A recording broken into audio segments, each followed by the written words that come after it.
Welcome to some new r/malicious compliance stories, where people comply to the letter, but not the spirit of a request. I hope you had a great day. Thanks for all the likes and comments on the last video. If you would like to support this channel, please hit the like button and consider subscribing if you enjoy the content. And now let's start with the first story. It's called Scrub the Walls. I was working for a cleaning company in governmental buildings. We had this one manager that I and plenty of other people had issues with. One day I went into work like normal. Everything was fine. My manager needed me to do some extra floors to vacuum. Sure, no problem. I told her that I didn't have that many floors to do and could do them after. Just needed a list of the floors to vacuum. No argument from her. Just a, I'll have it for you after. And off to work I went. About 2 hours go by and I'm done with my floors. I go to the office to get a list of the floors that she needed me to do. It turns out that she needed me to do them early morning. News to me, and ended up sending someone else, and I should have rated. I told her she never said it was time sensitive, otherwise I would have rated. She rolls her eyes and just repeats the same thing, and that I still should have rated, but whatever, what's done is done. When I asked her if there was anything else that needed to be done, she tells me to grab a bucket, some gloves and some magic erasers and scrub the walls of the parking garage. There are 5 levels and I knew that it wasn't part of the contract to clean it. Plus this was a method she used as a form of punishment for insubordination. She expected me to have it all done by the end of my shift. I grabbed my stuff and did as told, but was only able to clean 1 level. By the end of my shift, I told her along with my supervisor that I was only able to do 1 level of the parking garage and that I would try and get more done tomorrow. My supervisor had no idea that's where I was, since she didn't tell him. I was needed elsewhere for something more important that ended up not being done at all since no one could find me. I couldn't get a radio and the signal is bad there, so no texts or calls. He was livid. He asked everyone to leave and then a very loud argument started. Why would you send her there? It's not even part of our contract. You were warned about pulling this crap on employees. She wasn't fired. 3 strikes and then you are out kind of thing.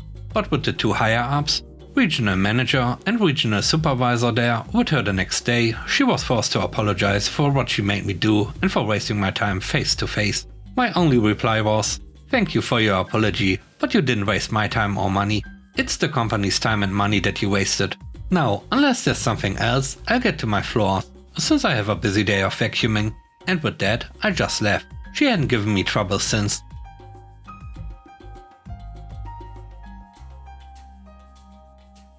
The next story is called Twice a Week.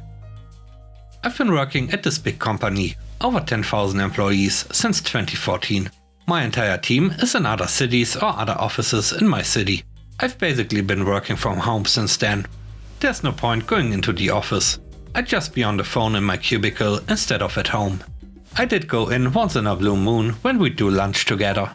But aside from that, no reason to go, and nobody's ever mentioned anything.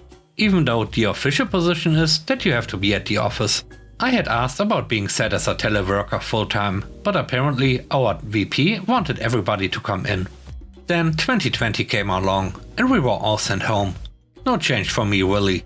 But even though 2021 was our most successful year, of course the company didn't take the opportunity to downsize on all their office buildings. And they have been asking people to come back to the office. Then it became a mandatory policy. Everyone has to be in at least 2 days a week. And then we learned they are going to be pulling the office keycard data to see who actually does go in. So what do? I just scheduled a 1-hour meeting twice a week from 11 AM to 12 PM. And I drive to the office, around 15 to 20 minutes with no traffic. Swipe in, get back out. We don't need to swipe our card to get out and come back home. Hopefully their little let's pull out the keycard data exercise will stop when they are satisfied and I'll be able to just stay home.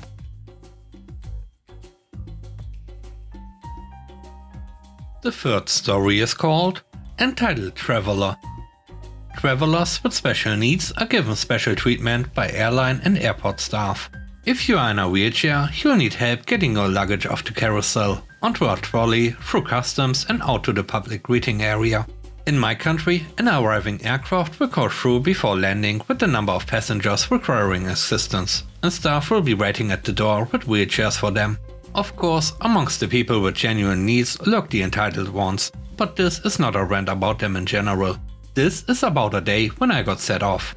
I collected this woman at the aircraft door, helped her into a wheelchair and pushed her uphill and down the hundreds of meters to passport control. Bypassed the queues for passport checks. We had our own staff lane. Then over to the baggage carousels. I got a trolley. Waited beside the wheelchair, chatting politely. She pointed out her bags. Typical US 70 pounds monster suitcases. And I, all of 120 pounds, struggled them off the carousel and onto the trolley. We are doing fine. Just my job, the same as I'd done multiple times a day for years. Then she sent me off. She tried to get out of the wheelchair. I'm okay by myself from here. I can walk now. I'd be so embarrassed for my friends to see me in a wheelchair. It's just that I get swollen ankles from flying. Internal thoughts, you flat out lied. Just to get someone else to lift your overweight bags, to queue jump and get a free ride. I am so sorry, ma'am, but as you requested wheelchair assistance, I'm bound by the duty of care to provide the service to you. Fully.